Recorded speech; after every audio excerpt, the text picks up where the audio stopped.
নারী, তুমি কারো কাছে বোকা, আবার কারো কাছে খুব চালাক, কারো কাছে সুন্দর, কারো কাছে অসুন্দর, আবার কারো কাছে মূর্খ, কারো কাছে আবার অনেক জ্ঞানী। কেউ বলে ধার্মিক, আবার এই একই কাজ কারো কাছে তোমারকে দেখে মনে হয় ভণ্ডামি।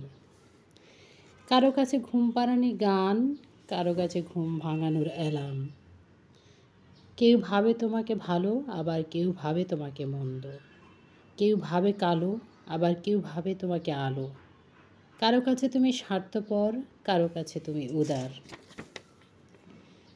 কারো কাছে দামি, আবার কারো কাছে অতি নগণ্য। যে যাই ভাবুক না কেন, সেটা তার ভাবনায়, তুমি শুধু দিন শেষে শুধু তোমারই জন্য। হ্যালো এভরিওয়ান, আসসালামু আলাইকুম। কেমন আছেন সবাই? আই হোপ অনেক অনেক অনেক ভালো আছেন। দোয়া ও কামনা করি আপনারা ভালো থাকেন, সুস্থ থাকেন। আজকের গল্পগাথার নতুন আরেকটি এপিসোডে আপনাদেরকে ওয়েলকাম করছি। আমাদের গল্পগাথা থেকে আমি রুবা। আজকে একটু ভিন্নভাবে শুরু করলাম।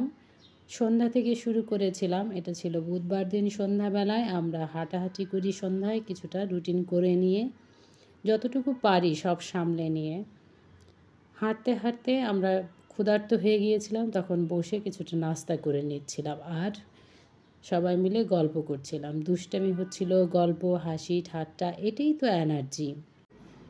মাশাআল্লাহ, বারাকাল্লাহ, আমাদের এই আড্ডা যেন দীর্ঘস্থায়ী হয়, আপনারা দোয়া করবেন। এই যে গল্প করতে করতে খাওয়া শেষ করে চাটাও খেয়ে নিলাম। মাঝে মাঝে এরকম খাবার দাবার অনেকের কাছে আনহেলদি মনে হলেও আমার কিন্তু বেশ লাগে, কারণ এটা অনেকটা সময় আপনাকে রিফ্রেশ রাখবে, আর যেটা মন থেকে ভালো লাগবে সেটা কখনোই আপনার জন্য খারাপ অনুভূতির তৈরি করবে না। কারণ মন থেকে যে এটা অনুভব করবেন আপনি, আপনার কাছে সব কিছু সেটাই। তারপর তো ক্যামেরা বন্ধ। তারপরের দিন সকালবেলা কিছু খেজুর রিফিল করে নিয়েছিলাম আর কিছু বাদাম। খেজুরটা আসলে আমি না নিলেও বাচ্চার জন্য রাখি, যারা খায় তারা খায়। এভাবে রিফিল করে রেখে দিলে সামনে থাকলে হয়তো তাদের খাওয়া হয়, আর যদি রিফিল করে না রাখি তাহলে তাদের খাওয়া হয় না। এখন পর্যন্ত যে যেখান থেকে আমার সঙ্গে কন্টিনিউ করছেন, প্লিজ একটা লাইক দিয়ে কন্টিনিউ করুন। আর আপনি যদি আমার চ্যানেলে আজকে নতুন হয়ে থাকেন, তাহলে সাবস্ক্রাইব করে বেল বাটনটি অন করে পাশে থেকে যেতে পারেন। ভালো না লাগলেও দেখতে থাকুন, কোথাও না কোথাও কোনো না কোনো অংশ কিন্তু ভালো লেগে যেতে পারে, কোথাও না কোথাও একটুকু উপকার হতে পারে।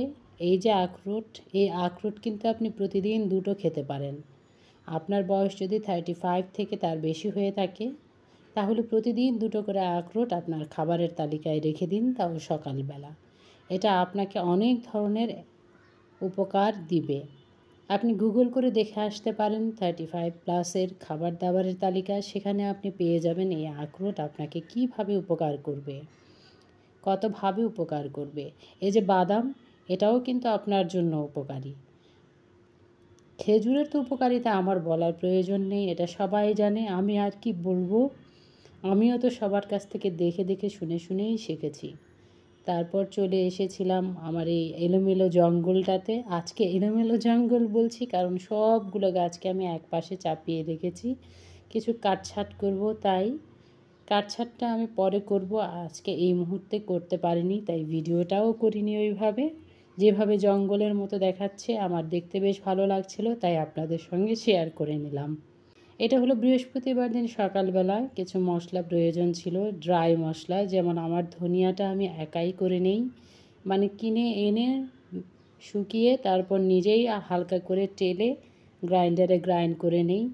কারণ বাহিরের ধনিয়াগুলা যা অনেক বছর আগে থেকেই খাওয়া বাদ, মানে 19 সাল থেকেই সেগুলো খাওয়া বাদ দিয়ে দিয়েছি। ওগুলোতে বিভিন্ন রকমের জিনিস মেশানো থাকে, শোনার পর জানার পর আর ভালো লাগেনি, নিজেই করে নিয়েছি। আর কিছু মশলা করে নিয়েছিলাম আমি, সব তরকারির উপরে দেই, বিশেষ করে মাছের তরকারির উপর। সেখানে ছিল আপনার লাল মরিচ, মিষ্টি জিরা, নর্মাল জিরা, এলাচি, অল্প এলাচি, একদম 250 গ্রামে আমি 4টে এলাচি দিয়েছি। লং ছিল 1 চামচ, তারপর গোলমরিচ ছিল, সাদা মরিচ ছিল, কালো এলাচ, এগুলো সব হালকা টেলে নিয়ে আমি গুঁড়ো করে একটা মশলা করে রাখি, যেটা আপনি সব কিছুর মধ্যেই দেওয়া যায়, ভালোও লাগে খেতে। রান্না শেষ হলে এই মশলার গুঁড়াটা তো দিলে বেশ ভালো লাগে। টুকিটাকি অনেক কাজ করে নিয়েছি। সেই কাজগুলো করতে করতে ক্ষুধা লেগে গিয়েছে, কারণ তখনও তো ব্রেকফাস্ট করিনি। তাই ফাঁকি ঝুঁকি দিয়ে শীতের দিন এই তো নুডলস দিয়ে আর ডিম দিয়ে নাস্তাটা করে নিচ্ছিলাম। দুপুরবেলা রান্না করে নিয়েছিলাম একটা মাছ ভাজি আমার জন্য, আর নতুন আলু দিয়ে মুরগি রান্না করে নিয়েছিলাম রাইস কুকারে। রাইসটা তো রাইস কুকারেই করি যেহেতু শীতকাল। ছোলা সেদ্ধ দিয়েছিলাম। আজকাল ছোলা খেতে বেশ ভালোই লাগে। এরই মধ্যে আমার হেল্পিং হ্যান্ড চলে এসেছে। ওকে নিয়ে কিছু ড্রাই বাজার ছিল, সেগুলো আমি রেখে দিয়েছিলাম। সেটাই খুলে সব অ্যারেঞ্জ করে নিচ্ছি। আসলে এগুলো পরে আমি কন্টেনারে রাখবো, এখন ওকে দিয়ে গুছিয়ে একসাথে রেখে দিচ্ছি। আর ও খুব মজা পেয়েছে সেদিন সবজি বাজার গুছিয়ে, তাই আজকে সুন্দর করে যত্ন করে এই ড্রাই বাজারগুলো গুছিয়ে দিচ্ছে। বেশি কিছু না, অতি প্রয়োজনীয় হালকা পাতলা কিছু, আবার আমি নিজে শেষ হয়ে গেলে আবার নিয়ে আসবো, যেহেতু বেশিরভাগ কাজ আমি করি কেনাকাটার ক্ষেত্রে, তাই যতটুকু অল্প অল্প করে লাগে সেটুকুই গুছিয়ে এনেছিলাম, গুছিয়ে নিয়েছি। পোলাওয়ের চাল 2 কেজি ছিল, নুডলস ছিল, ডিপ্লোমা ছিল, ঘি ছিল, আর গুঁড়া সাবান, এই বার পাউডার, পেস্ট, ছোট্ট একটা নারিকেল তেল, ছোটোখাটো প্রয়োজনীয় কিছু শুকনা বাজার ছিল, গুছিয়ে নিলাম। সব কাজ শেষ করে আমার তো চায়ের তৃষ্ণা পেয়েছে, আমি তো চা বানাতে চলে এসেছি। চাটা বসিয়ে দিয়ে, যেটুকু গ্যাস আছে হয়ে যাবে ইনশাল্লাহ, তাই চাটা বসিয়ে দিয়েছি। বসিয়ে দিয়ে এখন বাজে প্রায় 11:15। আমার মনে হলো যে একটু জানালা খুলে দেই। এই যে আমার এই রুমটাতে জানালা খুলে দিলে বেশ আলো আসে। সেখানেই আমি দিনের বেলাতে শীতকালে কাঁথা কম্বল বালিশ যা থাকে সব বিছানারগুলো এখানে এনে রেখে দেই, ওগুলো গরম হয়ে যায়, আবার পরে সরিয়ে নেই। কিছু কাপড় চোপড় আজকে আমি নেড়ে দিয়েছিলাম, আর ছাদে যাইনি, আর ছাদে যাওয়ার দরকারও হয় না। মেশিনে ওয়াশ করলে সেগুলোকে বারান্দাতে রেখে দিলেই শুকিয়ে যায় যা থাকে। আজকে এটা আমি দিনের বেলাতেই করেছি, তাই একটু ক্যাপচার করে নিলাম। শেষে দারাজ থেকে কিছু জিনিস নিয়েছিলাম, সেগুলো আপনাদের সঙ্গে শেয়ার করতে চলে এলাম। আমার আপুদের সঙ্গে শেয়ার না করলে তো ভালো লাগবে না আমার। 1111 অর্ডারে দারাজ থেকে অনেক কেনাকাটাই করেছিলাম, অনেক কিছুই অর্ডার দিয়েছিলাম। বুঝে শুনে প্রয়োজনীয় জিনিসই, অপ্রয়োজনীয় কিছু নয়। এর আগের ভিডিওতে তো আপনারা দেখেছেন অনেকগুলো জুতো আমি আনপ্যাক করেছিলাম, তো সেগুলো তো ছিলই। আজকে আবার আরেকটা এসেছে, শুধু দিয়েছিলাম, কখন যে কোনটা আসছে খেয়াল করিনি।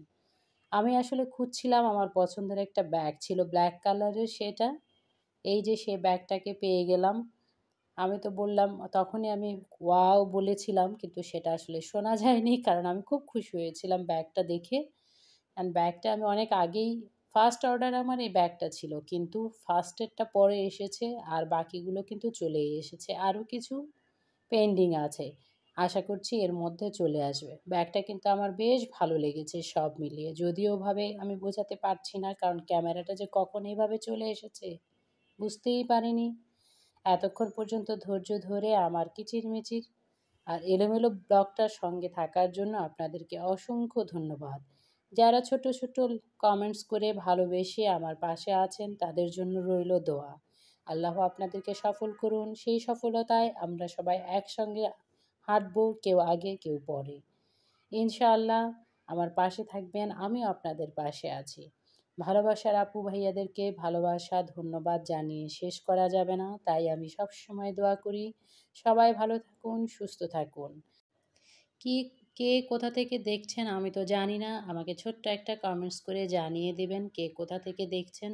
আর এতক্ষণ পর্যন্ত দেখানো কোনো অংশ যদি ভালো লাগে তাহলে ছোট্ট একটা কমেন্টস করে জানিয়ে দিতে পারেন। দেখা হবে নতুন কোনো ব্লগে, সে পর্যন্ত ভালো থাকুন, সুস্থ থাকুন। আসসালামু আলাইকুম, আল্লাহ হাফেজ।